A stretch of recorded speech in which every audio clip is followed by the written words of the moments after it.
Hey folks, how's it going? I hope you're well. Welcome to this Q&A video that's coming from a slightly different location than normal.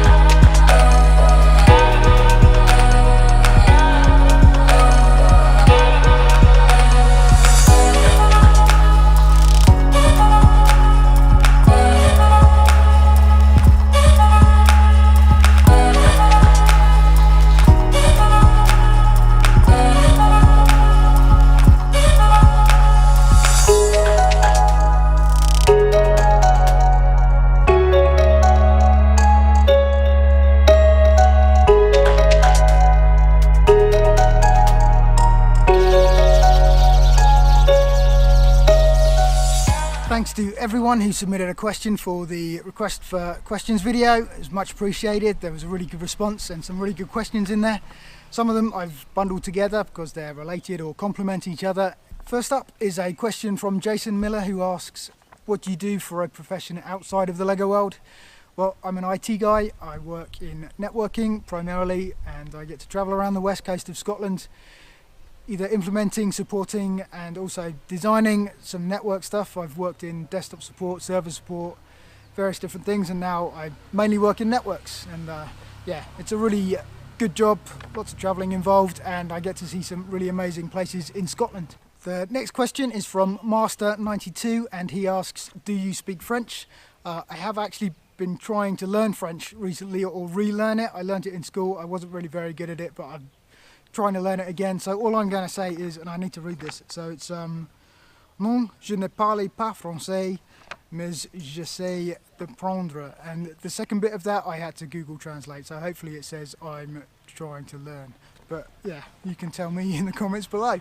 Next up is a question from AlmightyArjen. I mean, if you've never heard of AlmightyArjen or checked out his channel, then you probably should do, because it's awesome. But he asks, how did you come up with your logo, the minifig with the hard hat? So my avatar for the channel is this guy. I'll do a close-up of him so you can actually see him. I doubt the GoPro is going to focus, but he's got a little red cap. Actually, a hard hat probably would make sense for my channel, especially for the train track builds. But the channel minifigure wasn't really thought out. Before I'd started the YouTube channel, I'd been to the Lego store and I'd built some minifigs from there, sort of like the minifig boxes that you can do, sort of like the build your own minifigure thing. And originally he was sort of going to be the leader of a bunch of mercenaries that lived in a medieval inn, and it was supposed to be a sort of part of a castle project that I was thinking of doing. That never really happened, and when I started the channel I needed an avatar for the channel and put a red cap on him. He originally had long brown hair, and I put a red cap on him and just had him as the logo. I have thought of changing him a few times, but he's got a pirate peg leg and he's wearing medieval armour, and that kind of reflects part of what I like out of Lego. And yeah, he's just a fun little minifig, really. I know sig figs and everything are supposed to look like you similarly, but he's got a bit of stubble and everything going on, and yeah, he's just a bit of fun, really. So I think I like keeping him as the channel logo. Next up is a group of questions. MardiGrasman23 asks, since you were developing a city, are your set buys restricted to sets for the city and trains? Lego Brick Expert asks, would you spend a year on Lego stuff, including bricklink orders? He also asks, how many kids do you have, and do you have any pets? And Otterbricks asks, how much do you spend on Lego a year? Well, first of all, I'll cover I don't have any kids and I don't have any pets. I won't answer directly how much I spend on Lego, but I will answer MardiGrasman23's question, and then hopefully that will sort of shed light on the kind of stuff that I buy. Yes, I am focused more on the sets for the Lego town that I'm building. I suppose the main thing is I try to buy sets that are going to be able to be used in videos that I'm making, so that's the main focus of it all. I am having to sort of change my spending a little bit, just because, well, I want to do more things with detail in them. Obviously a town needs to be slightly more detailed, so, but everything is always focused on the big track setups that I'm building. So I mean, that's the main draw for the channel, and that's the main thing that everyone finds entertaining, so that's the main focus and always will be.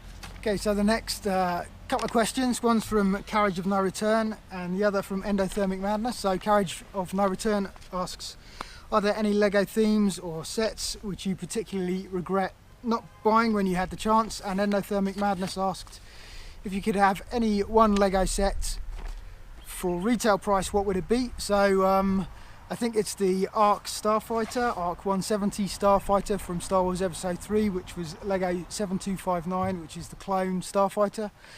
I just missed out on buying that. I think I was considering buying it one day and looked and there was stock in, but it was on clearance, and yeah, I looked the next day when I decided to buy it and it was gone. So that's probably a set I'll be buying from Bricklink at some time in the future.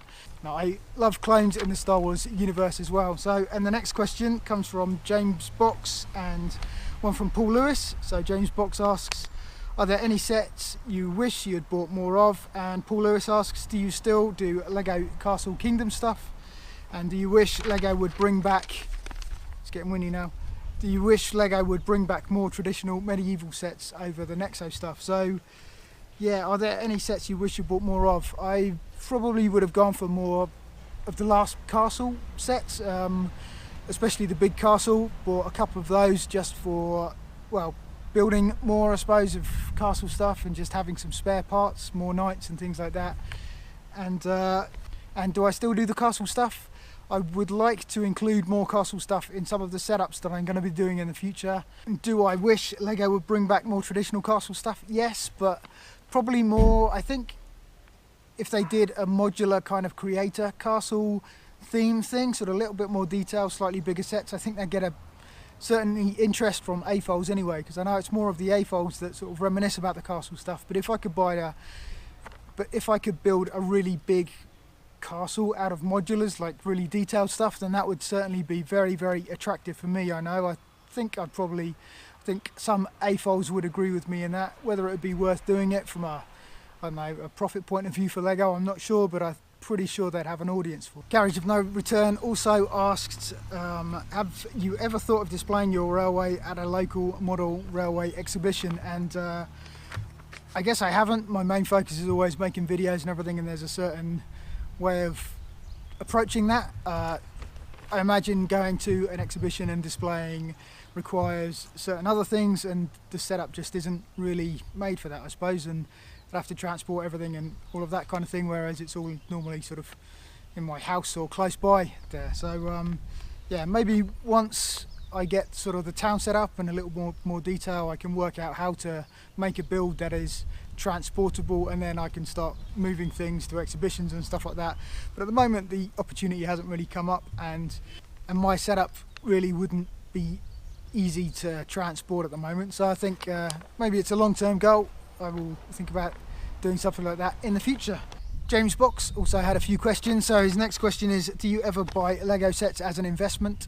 I do have a couple of sets that I bought specifically as investment pieces, really, but most of my sets that are boxed are just sets that I bought thinking I'd put into a video, and yeah, I never got around to building them. Some of them have actually turned into investments, but I don't go out of my way just to buy lots of sets as investments. So it's all about videos, really, and the YouTube channel. It's the YouTube channel that sort of allows me to do what I do, so that's my main focus. So next up is another question from James Box and also from AlmightyArjen RC. So James Box asks, what is your favourite Lego train set?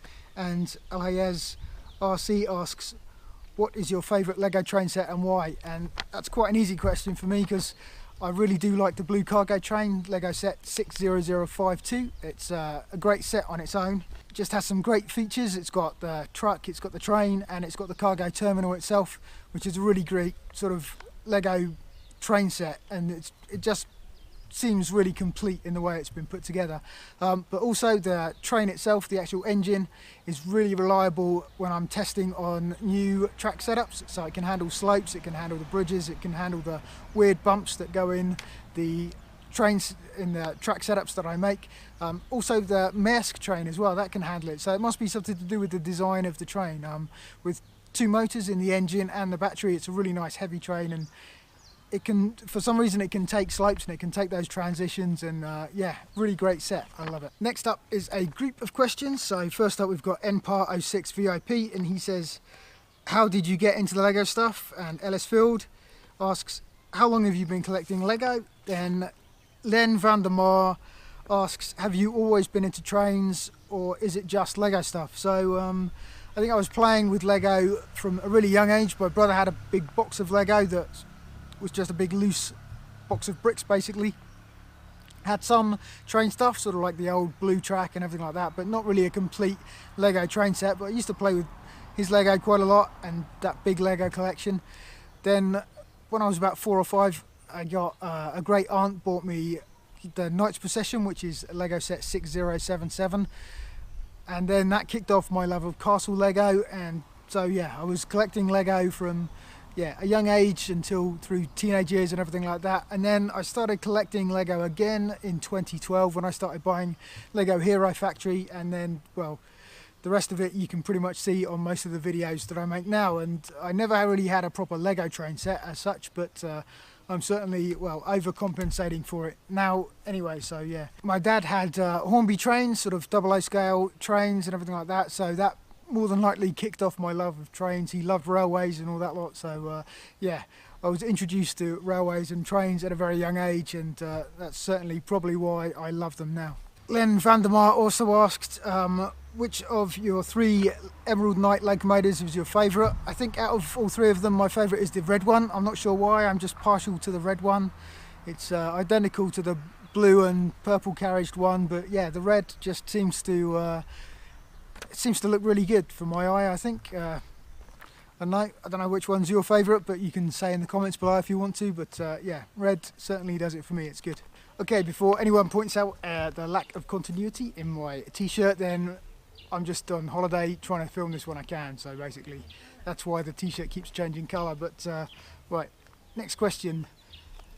Thomas the Tank Engine 01 asked, roughly how long does it take to set up an average railway? And Lawn Care Kid asked, could you do track teardown time lapses? So first of all, roughly how long it takes, it's about 2 to 3 weeks for preparation for most of the large track setups, and then I film it over sometimes a couple of weekends it takes. I try to get sort of like the time lapse filmed in one day, which can take 12-14 hours sometimes, and then the following day is more shooting of the actual trains running around the track. And if the track survives for an entire week and I don't walk into it and knock stuff over, then I try and shoot on a following weekend as well. That's what happened on the last one anyway, the track setup number 9. I managed to get a second week of filming, which is why there was bonus footage and everything like that. So that was that. And the time-lapse teardown kind of video, I don't know whether I'd do that. By the time I kind of get to pack one of these big railways up, then I'm ready to get my house back and be able to walk across floors and things like that. So maybe I would like to do sort of like a behind the scenes of the actual setting up and everything. If I manage to remember to do that for the next one, then yeah, I'll try and do that. But obviously the filming adds a lot of time onto things, and sometimes I don't have time, but and I just want to make the video. But yeah, we'll see how it goes for the next one. The next one is the track setup number 10, so I want to do something a little bit more special for that. But we'll see. Hopefully before the end of November, track setup 10 will be out anyway. Next up, 2 questions. One from Rowan Collins, who asked, do you plan on using any 4D bricks items in the future? And Naters Mox asked, do you wish that Lego would bring back the monorail system? So I've bundled these together because 4D bricks makes monorail parts as well as train parts. They're bringing in automation as well like that, and I will definitely be using more 4D bricks in the future. For the town, for Dunkton, there will be more automation added, so I need to get some switch motors and signals, automatic signals and stuff like that, and some more sensors as well as I'll be adding to the monorail parts as well that I need, just to make it a bit more customizable, I suppose. So it's, the 4D bricks offers a lot of stuff that allows you to do things with the monorail system that Lego hadn't originally given parts for. So that's the really good thing with that. And do I wish that Lego bring back monorail? I suppose I do in a way. That would be really good. We'd be able to renew our motors and everything like that, because the motors are getting old and they don't get produced by anyone else. I don't know whether it would bring the price down or anything, because Lego would be fairly expensive.